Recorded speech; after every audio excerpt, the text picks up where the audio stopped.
अस्सलामुअलैकुम and good afternoon friends. क्या हाल है आप सबके? खैरियत से हैं? अच्छा दोस्तों, अभी हम एक बहुत इंपॉर्टेंट कन्वर्सेशन पढ़ने जा रहे हैं। इट्स अ वेरी इजी, ठीक है। आपको याद होगा कल भी हमने एक छोटी सी कन्वर्सेशन आपके साथ शेयर की थी, जिसका आप यानी कि लेसन 2 या पार्ट 2 होगा, ठीक है। और ये बहुत इजी है समझने के लिहाज से, ठीक है। मैंने देखा है कि बहुत सारे जो चीज़ें ऐसे डियालॉग हैं, लेकिन sometime it's quite difficult to understand, you know. तो ये बहुत इजी है आपको अपनी इस जर्मन से जो है सीखने के लिए और इम्प्रूव करने के लिए, ख़ास तौर पे उन दोस्तों के लिए जो कहते हैं कि हमें बहुत मुश्किल है शुरू शुरू में। तो ये डियालॉग, ये कन्वर्सेशन जो है बहुत सिंपल होगी आपको अंडरस्टैंड करने में, ठीक है। और इसका जो दूसरा लेसन हम पढ़ेंगे, ये कन्वर्सेशन है इम सिमर, यानी कमरे के अंदर ये गुफ्तगू हो रही है, ठीक है। उसके बारे में पढ़ेंगे। पहला क्वेश्चन वो पूछता है जी, वेयर इस्ट इम सिमर, कमरे में कौन है। वेयर इस्ट इम सिमर, के कमरे में कौन है, ठीक है। अब ये वेयर जो लफ्ज़ है, मैं समटाइम पूछता हूँ दोस्तों से, स्टूडेंट से, कि इसका क्या मतलब है, उनको नहीं आता, ठीक है। तो वेयर बिस दू, तुम कौन हो, हैं। अगर आप कहते हैं ना वेयर बिस दू, तुम कौन हो। वेयर जिन जी, आप कौन है, ठीक है। जो जुमला बोलते हैं ना हम, हु आर यू, ठीक है।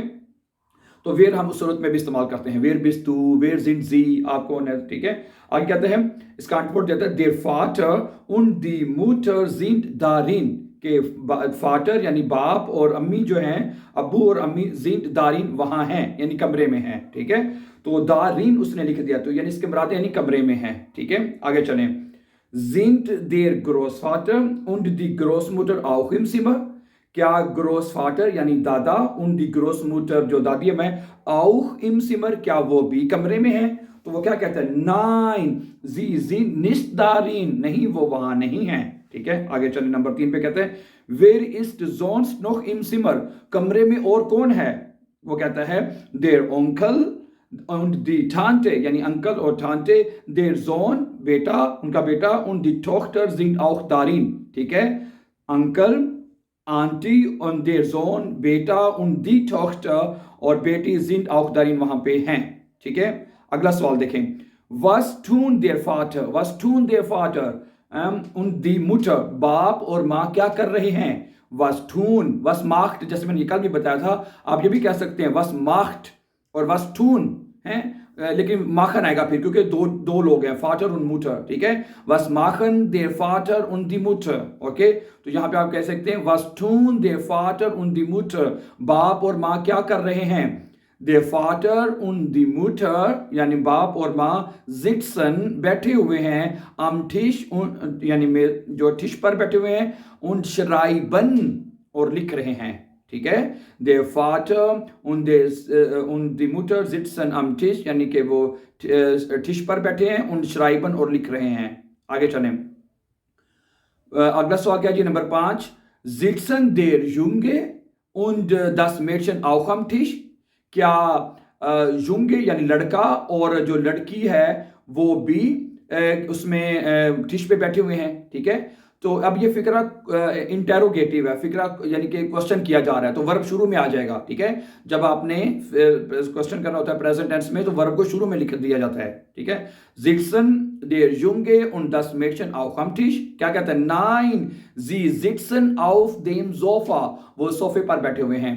sie sitzen, वो बैठे हुए हैं, auf dem Sofa, सोफे पर बैठे हुए हैं। नंबर 6, वो sitzen der Onkel und die Tante, uncle और आंटी कहां बैठे हुए हैं। वो sitzen der Onkel und die Tante, der Onkel sitzt im Sessel, uncle जो है वो जेसल पे बैठा हुआ है। जेसल पता है ना, वो जो सोफा टाइप होता है, दोनों बाजुओं वाला, ठीक है, उसमें बैठा हुआ है। und neben dem Klavier यानी पियानो के साथ, अंकल जो है पियानो के साथ सोफे पे बैठा हुआ है।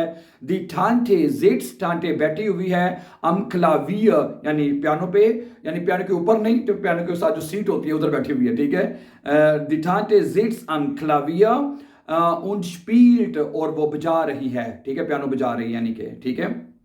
आगे क्या कहता है, वो स्टेट der Stuhl, वो स्टेट यानी स्टूल कहां पे पड़ा हुआ है। इट स्टेट am Tisch, वो यानी कि टिश के साथ है, स्टूल जो है वो मेज के साथ है, ठीक है।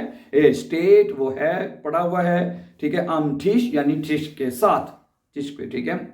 वो स्टेट der Tisch, वो स्टेट der Tisch, टिश किधर पड़ा हुआ है। It state zwischen dem Sofa und dem Sessel, वो स्विशन कहते हैं दरमियान में, ठीक है, वो सोफे और जैसल के दरमियान में पड़ा हुआ है, ठीक है। आपको कहते हैं कमरे में ऐसे रखा होता है, सोफे और जो जैसल होता है यानी कि कुर्सी नुमा जो उसके दरमियान पड़ा होता है, ठीक है। एयर स्टेट यानी कि जो ठिश है, ठीक है, एयर स्टेट, एयर स्टेट, एक सेकेंड जुमला मेरा आगे पीछे हो गया, एक सेकेंड सिर्फ जुमला आगे पीछे हो गया, हाँ जी हाँ जी हाँ जी हाँ जी, एक सेकेंड, ठीक, इधर गया, ये आ गया वो जिट्सन, ये भी हो गया।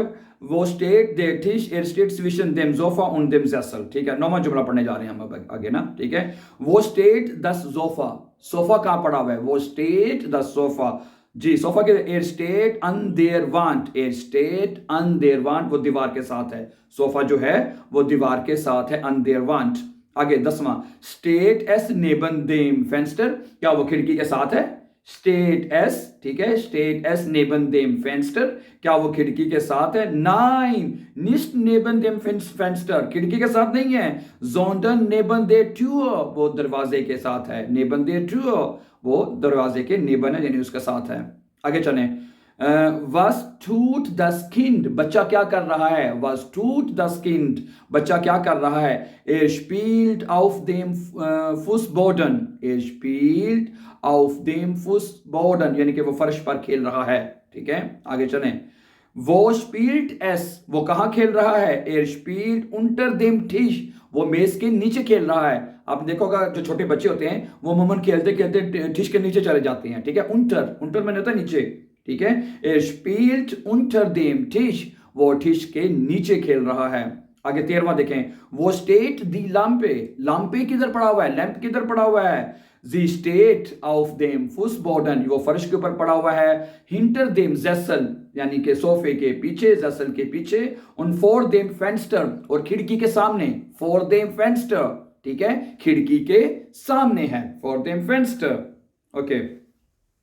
Was steht, आगे से नहीं कहते, was steht zwischen einem Sessel und einem Fenster, ठीक है। was steht यानी क्या पड़ा हुआ है, zwischen दरमियान, einem Sessel, जैसल के, और einem Fenster, और खिड़की के, खिड़की और जैसल के दरमियान में क्या पड़ा हुआ है, जी वो कहता है eine Lampe, eine Lampe steht dazwischen, eine Lampe steht यानी पड़ा हुआ है, dazwischen उसके दरमियान में, ठीक है, उसके दरमियान में, दोनों के दरमियान में lampe जो है वो पड़ा है, ठीक है। आगे चलें, अगला सवाल क्या है जी, ये तो हो गया ना, ठीक है। स्टेट दी लाम्पे ऑफ देम क्लावियर, कहते हैं स्टेट दी लाम्पे, क्या जो लैंप जो है वो पड़ा है, ऑफ देम क्लावियर यानी जो पियानो के ऊपर पड़ा हुआ है, 9 वो नहीं, जी स्टेट वो पड़ा है, ऑफ देम फुसबोर्डन वो फर्श पर पड़ा हुआ है, ठीक है, जी स्टेट। अच्छा, अब आपको अगर आपके ज़हन में सवाल और आ रहा हो कि भी यहाँ पे जी क्यों लगाया लैंप को, क्योंकि दी लाम्पे होता है, दी जो है वो फेमिनिन है, तो दी को हम जी लिख सकते हैं, ये आपको पता होना चाहिए, जी स्टेट ऑफ देम फुसबोर्डन, ये फर्श के ऊपर पड़ा हुआ है, ठीक है, ओके। आगे हो गया ये सवाल स्टेट दी लाम्पे, ठीक है। अगला सवाल देखें, वो जिट्सन जी हेयर ब्राउन, वो जिट्सन जी आप कहाँ बैठे हैं, हेयर ब्राउन आप कहाँ बैठे हुए हैं, वो क्या कहता है, इस sitze auf einem Stuhl, मैं एक स्टूल पर बैठा हुआ हूं, unter der Lampe, लैंप के नीचे, ठीक है। इस sitze मैं बैठा हुआ हूं, auf einem Stuhl यानी कुर्सी पर, एक स्टूल पर बैठा हुआ हूं, unter dem Lampe यानी लैंप के नीचे बैठा हूं मैं, ठीक है। अगला सवाल देखें, वो spielt ihr, ठीक है, वो spielt ihr, तुम लोग कहां खेल रहे हो, हांस उन ग्रेटे तुम कहां खेल रहे हो, वो स्पील्ट ईयर होता है तुम लोग यानी कि, ठीक है। वी वो कहते हैं वी स्पीलन, आप कहते हैं हम खेल रहे हैं, ठीक है। उंटर आइनम टिश, हम एक टिश के नीचे खेल रहे हैं, वी स्पीलन हियर, हम यहाँ, उंटर आइनम टिश यहाँ इसके नीचे खेल रहे हैं, ठीक है। अगला सवाल और आखिरी सवाल है इसका, was tust du, was magst du, हैं दोनों एक ही, हांस तुम क्या कर रहे हो, was tust du oder was magst du, वो कहता है इस जिट से मैं बैठा हुआ हूं, am Tisch मैं टिश पर बैठा हूं, und schreibe और लिख रहा हूं, इस जिट से मैं बैठा हूं, am Tisch टिश पर, und schreibe और लिख रहा हूं, ठीक है dear friends. Thank you very much for watching, and before we please don't forget to subscribe. Have a nice time and take care.